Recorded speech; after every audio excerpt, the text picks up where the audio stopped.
What's up, you guys? Welcome to my hot mess of a closet where I am doing a voiceover because it's really loud out in my everywhere because we are body painting for Halloween, and I'm realizing that I am not going to get this video for Crime and Craft edited in time. So I will be doing that tonight and hopefully posting it tomorrow while we're on our way to RK3 Designs to film another Crime and Craft with Rhonda and teach a class on color theory and how to do oceans with resin. But anyways, in this video, I'm going to show you one of the pieces that I did when I filmed my first Crime and Craft that I ended up not using because the video was corrupted for the talking head, and so I had to regroup, and this is the piece I did for that Crime and Craft that never was. So I hope you enjoy it, and I will see you guys tomorrow on our next Crime and Craft. Till then, enjoy! So to start this project, I sanded down everything, and this gives my tumbler a little bit of tooth for my resin to grab onto. I am painting my geode shape with acrylic paint, starting with a teal outline and then magenta inside. I am using acrylic paint, so it took a couple of coats, and then this gold was really thin and didn't really do much for me, so I tried to dab it around. It didn't do anything, and ultimately I'm going to paint over that bit. And on this one, it was kind of simple, so I just did a geode on the back side, coming up from the bottom, and the front side coming down from the top. And I'm using the same exact colors, same process as I did on the first one. Just like the first one, it took a couple of coats, and I'm still coating because it's really cheap craft paint. So use really good paint and you won't have to worry about that. And now I'm adding some gold lines with a Pen Touch paint pen. You can find these in a lot of places. I even have them on my website, Artisttilldeath.com. If you are interested, it's very metallic, very chrome, and you'll see what I'm talking about in a little bit. You can use whatever pens that you like to create this, and I like that gold so much that I decided I would just use it as the base gold for the gold in this, because that gold paint was not doing it for me. Now I'm going over my lines with the APS foil adhesive that she has. It's really great. It stays tacky for a long time. I like using it for a lot of different applications. This application happens to be glitter. Sorry, I'm out of frame in this moment, but I'm putting a kind of a thick, goodness, I'm trying to explain my Crime and Craft. I tried to cut out all those talking hands, but apparently I missed one or two. So after you get the glue where you want it, I put it kind of thicker. I used a teal glitter, and now I'm just dusting off everywhere that, goodness, more talking hands. I hope you guys don't mind that I use my hands when I talk, because I'm very expressive. I don't think I could do talking without using my hands. Even now, I just noticed that I'm using my hands. So anyways, so as you probably just noticed, that I only added the adhesive where I had the green or teal paint because I didn't want other color glitter sticking in the wrong color. And since this, I mean, usually this glue takes a little bit to dry, especially when you put it on as thick as I'm putting it on, but I'm not using it for foil, so it's okay if you sprinkle your glitter on really wet, tacky foil adhesive.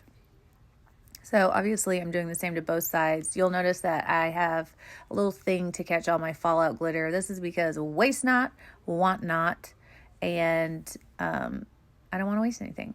I am now using really fine GlitterGlass for the gold areas, because all the gold glitter I had was not what I was looking for, and I wanted the center, the druzy area, to have a little bit of a texture. So I'm using a really chunky glitter glass, but I'm going to coat it in resin, and it's gold. It's fine. And I didn't like that green as the outlined color, so I'm going to add gold. I think I like the gold better, but even still, I think I'm going to add a little bit more to it, because gold isn't usually the outside of a rock. Maybe I'm wrong. I don't know. Be careful when you're using this gold. You'll see me charging it a lot, and to charge it means just pumping the nib into the body of the pen so that the whatever's in there can release the paint. and saturate the nib so that you can draw with it.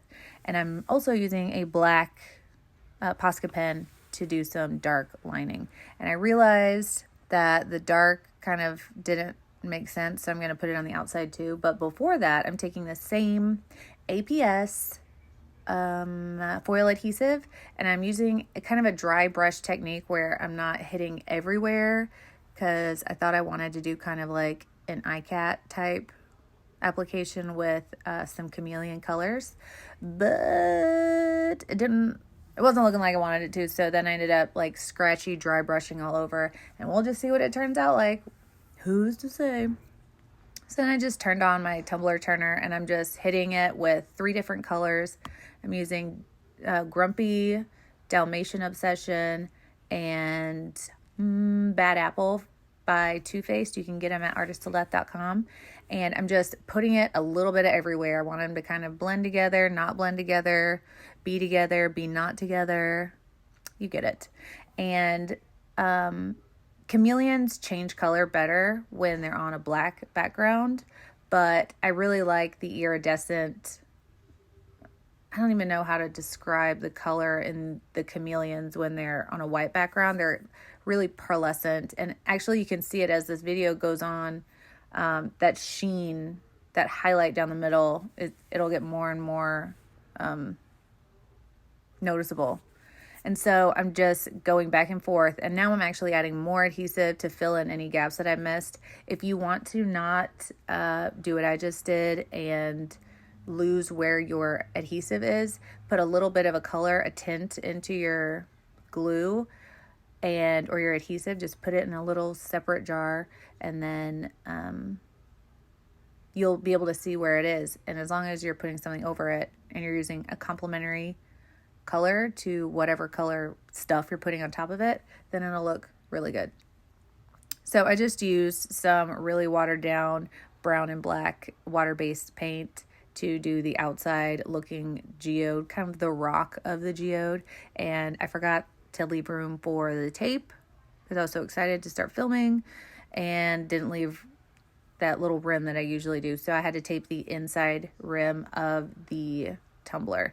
I mixed up some Alumilite Amazing Quick Coat, and it is a 2-hour cure and only a 15-minute working time resin, and we really like it. It's got great UV resistance. You can use my code that's listed down in the description if you want a great discount at Alumilite for this epoxy. And now I'm just using my hand to put the resin all over. And I was trying to be careful not to let the glitter travel, but it ended up doing it anyways, so whatever. I'm going to call it a choice. And I hit it with just a little bit of heat to pop the bubbles. I don't want to liquefy my resin too much, so just do small bursts of heat. And you can see those little flecks of where it traveled, but it's okay. And so I hope you enjoyed this video. I will see you guys in the next episode of Crime and Craft. But till then, be kind to one another because you never know what someone's going through. And always remember that we do the test so you don't have to. And we'll see you guys in the next video. Bye. I said bye. P.S. If you don't know who my lovely, beautiful babies are, this is Candace. She's a crazy psychopath Pomsky, and she is 9 months old. Mostly husky, it seems. And my little fluffy meatball is Bowie. He is 4 years old. Fluffy little ball of joy. They are my poor pups, and they really love you guys. And so I wanted to give you a little look into my messy couch and why everything's so messy. But anyways, I hope you guys have an awesome evening. Bye again.